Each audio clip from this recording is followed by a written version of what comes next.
नमस्कार दोस्तों, मैं राहुल सिंह रायवत स्वागत करता हूं आपका मेरे यूट्यूब चैनल पर। दोस्तों, हम 10th क्लास का चैप्टर नंबर 7 पढ़ रहे थे, जिसका नाम है नियंत्रण एवं सामान्य। दोस्त आइए, तो आज हमें जो स्टार्ट करना है वो तंत्र का तंत्र स्टार्ट करना है, क्योंकि इससे पहले हम 2 क्लासें कर चुके हैं इसके बारे में। तो जो भी अगर आपने नहीं देखी तो जाके आप देख सकते हैं। तो आइए स्टार्ट करते हैं।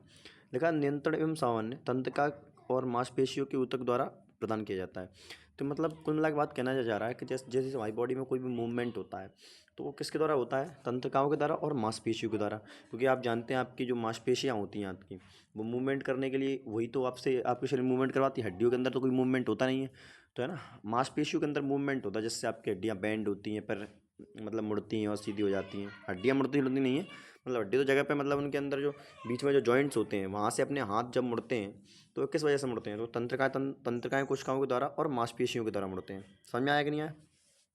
चल ठीक है। इसके बाद मैं बात करूँ, लिखा है, तंत्र का ऊतक तंत्र का कोशिकाओं या न्यूरॉन्स के एक संगठित नेटवर्क से बना होता है।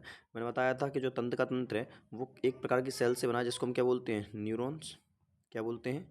न्यूरॉन्स। तो ये पूरे शरीर में जो तंत्र का तंत्र आपका वो किससे बना है? न्यूरॉन से बना है। कि एक संगठित नेटवर्क बना है जो शरीर के हिस्से को एक दूसरे से जो शरीर के एक हिस्से से दूसरे हिस्से तक विद्युत आवेग के माध्यम से जानकारी का संचालन करने के लिए विशिष्ट होता है। मैंने आपको समझाया था कि आपके शरीर में जो भी आप उद्दीपन यानी जो भी कोई इन्फॉर्मेशन आप ग्रहण करते हैं तो कहाँ से होता है? तो आपको मैं बताया था कि विद्युत आवेग के रूप में होता है तंत्र का तंत्र के अंदर। बात करते हैं रिसेप्टर्स क्या होते हैं। लिखा है, ये कुछ तंत्र का कोशिकाएं के विशेष सिरे होते हैं जो पर्यावरण से जानकारी का पता लगाते हैं।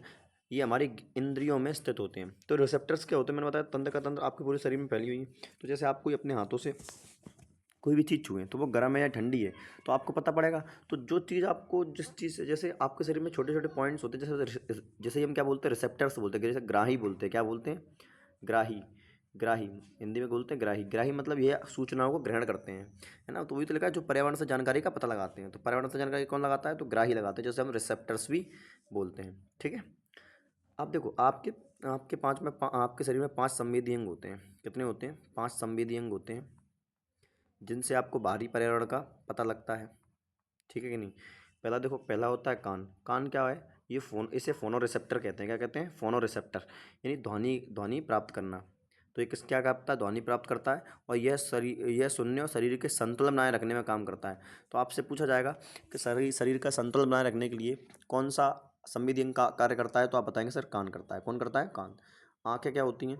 आंखें होती हैं फोटो रिसेप्टर्स, यानी प्रकाश प्राप्त करती हैं। प्रकाश का मतलब है यहाँ पे कि दृष्टि आपको देती हैं।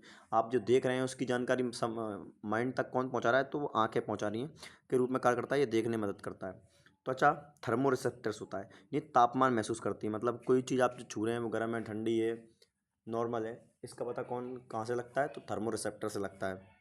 यह गर्मी ठंड ये ठंड और स्पर्श को महसूस करने में मदद करता है। तो चौथा होता है नाक। ये घ्राण रिसेप्टर्स है, यानी गंध की भावना को करता है। गंध की भावना सूंघता है, मतलब जो चीज़ आप सूंघ रहे हैं उसकी खुशबू उससे अच्छी आ रही है या बुरी आ रही है। और पांचवा आपका बचता है, जो पांचवा यहाँ पर लिखा नहीं है, वो है जीभ। कौन है? जीभ। जो जिससे क्या होता है? जिससे आपको स्वाद का पता चलता है। किसका पता चलता है? तो जीभ से आपको स्वाद का पता चलता है। ठीक है, कि आपने जो खाया है वो अच्छा है या बुरा है, स्वादिष्ट है, नमकीन ज़्यादा है, मीठा ज़्यादा है। समझ में आ रहा है कि नहीं? इस प्रकार से ये आपका न्यूरॉन्स का जो है डेंड्राइट्स न्यूरॉन का स्ट्रक्चर है। ये आपकी एक न्यूरॉन सेल है ना। इस जिसको जो जो बड़े बड़े ये तो पॉइंट्स आपको दिखाई दे रहे हैं, ये डेंड्राइट्स कहलाते हैं। ये आपका बीच में न्यूक्लियस है। इसे सेल बॉडी यानी कोशिका काय बोलते हैं। क्या बोलते हैं? कोशिका काय बोलते हैं। क्या बोलते हैं? कोशिका काय। ठीक है, इसे बोलते हैं एक्सॉन, हिंदी में भी सेक्शन बोलते हैं। नर्व एंडिंग, इसे हम क्या बोलते हैं? स्नैप्स बोलते थे। क्या बोलते थे? स्नैप्स। इसे स्नैप्स कहते हैं। क्या कहते हैं दोस्त? स्नैप्स। तो ये आपके न्यूरॉन्स के भाग होते हैं और इनके अलग अलग कार्य हैं। आइए न्यूरॉन के कार्य की बात करते हैं। रिसेप्टर को सूचना एवं तंत्रिका कोशिकाओं के डेंड्राइट के सिरे के अंत में रासायनिक प्रतिक्रिया के रूप में प्राप्त होती हैं, जो विद्युत आवेग पैदा करती हैं। बोला है कि जो रिसेप्टर्स हैं, मतलब वो उन्होंने जानकारी ली। अब न्यूरॉन्स तो पूरे शरीर में फैले हुए। अब न्यूरॉन्स के अंदर वो क्या रहता है कि डेंड्राइट्स की तरह कोशिकाएं इसके अंदर जाएंगी। यहाँ से क्या होता है, ये रासायनिक रूप में प्रतिक्रिया रासायनिक रूप में प्रतिक्रिया करेंगी, और इसके आगे ये विद्युत विद्युत आवेग के रूप में आगे जाती हैं। किसके रूप में जाती हैं? तो विद्युत आवेग के रूप में यहाँ पे जाती हैं, और यहाँ पर पहुँचती हैं एक्सोन तक। और इसी एक्सोन से क्या होता है, एक दूसरी दूसरी एक्सोन दूसरी के न्यूरॉन के डेंड्राइट्स जुड़े होते हैं। क्या बोला मैंने आपको समझाया। जैसे ये स्नैप्स है इस कोशिका, इस न्यूरॉन का, तो इसी के स्नैप से एक दूसरी न्यूरॉन कोशिका के डेंड्राइट्स जुड़े होंगे, जिससे क्या होगा, ये कोश जो जानकारी आ रही थी वो यहाँ से होते हुए दूसरी दूसरी न्यूरॉन के अंदर पहुँच जाती है। बोला है ये आवेग डेंड्राइट से कोशिका शरीर तक और फिर अच्छंतुत के अंत तक जाता है। अच्छंतुत मतलब होता है, ये एक्सोन की बात कर रहा है। अच्छंतुत के कहाँ तक जाता है? अंत तक। विद्युत आवेग के प्रभाव से रासायनिक अच्छतुंत के अंत में मुक्त हो जाते हैं, कि मतलब ये अंत, इसके अंत में यहाँ से बाहर चले जाते हैं। ये रसायन अंतराल स्नैप्स कहलाते हैं। स्नैप्स को पार करते हैं। किसको बोलते हैं? ये जो रसायन अंतराल होता है, इनके बीच एक खाली जगह होती है, ऐसे ही इनका बोलते हैं स्नैप्स बोलते हैं। और अगले न्यूरॉन के डेंड्राइट में एक समान विद्युत आवेग शुरू कर देते हैं, और ऐसे ही वो क्या करते हैं, अगला जो न्यूरॉन होता है उसमें भी क्या होता है, एक समान आवेग जो है पैदा कर देते हैं। समान स्नैप्स अंततः न्यूरॉन्स की अन्य कोशिकाओं जैसे मांसपेशियों की कोशिकाएं, ग्रंथि तक ऐसे आवेग के वितरण को अनुमति देता है। और एक आता क्या होता है कि देखो, न्यूरॉन है ना आपके शरीर में हर जगह फैला हुआ है, तो वही बोल रहा है कि समान स्नैप्स जो होता है कि न्यूरॉन से अन्य कोशिकाओं तक, जो मांसपेशी कोशिका या ग्रंथि तक ऐसे आवेग को वितरण करने की अनुमति देता है। कि मतलब इसी की वजह से जो होता है आपका पूरे शरीर में जो संकेत हैं वो एक जगह से दूसरी जगह तक जाते हैं। ठीक है, चलिए अगला देखते हैं। बात करते हैं न्यूरॉन के भाग, कि जो न्यूरॉन है उनके भाग बात करते हैं। तो पहला मैंने आपको बताया था डेंड्राइट्स। अब मैं एक मिनट फ़ोटो ले लेता हूँ उसकी, ताकि आपको समझ।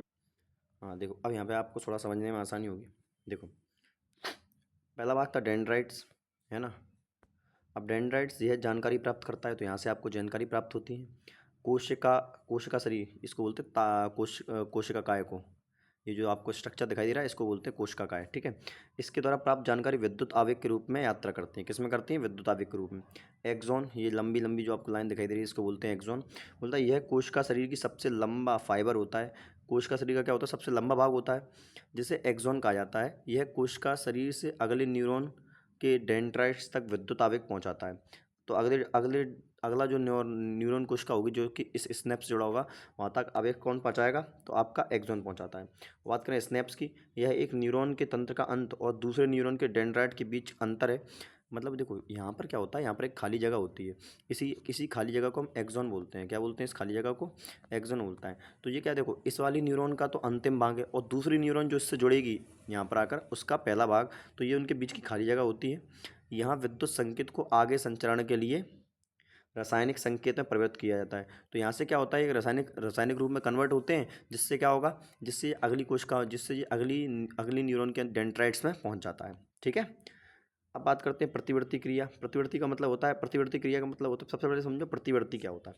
प्रति मतलब एक क्रिया के अनुरूप दूसरी क्रिया। क्रिया उत्तेजना शरीर के उत्तरित अचानक और तत्काल प्रतिक्रिया है। अभी प्रतिवृत्ति क्या है कि क्रिया उत्तेजना प्रति शरीर के त्वरित अचानक तत्काल प्रतिक्रिया। मतलब किसी भी, आप जब भी कोई एकदम से गर्म चीज़ को छू ले, तो एकदम से जो आप हाथ पीछे करते हैं, तो तत्काल तत्काल क्रिया होती है। इसी को हम बोलते हैं प्रतिक्रिया, प्रतिवर्ती क्रिया। क्या बोलते हैं? प्रतिवर्ती क्रिया। जैसे घुटने का टकना, झटका लेना, गर्म वस्तु को छूने पर हाथ का वापस लेना। बात करते हैं उत्तेजना की। यह भारी आंतरिक वातावरण देखने योग्य, पता लगाने योग्य परिवर्तन है।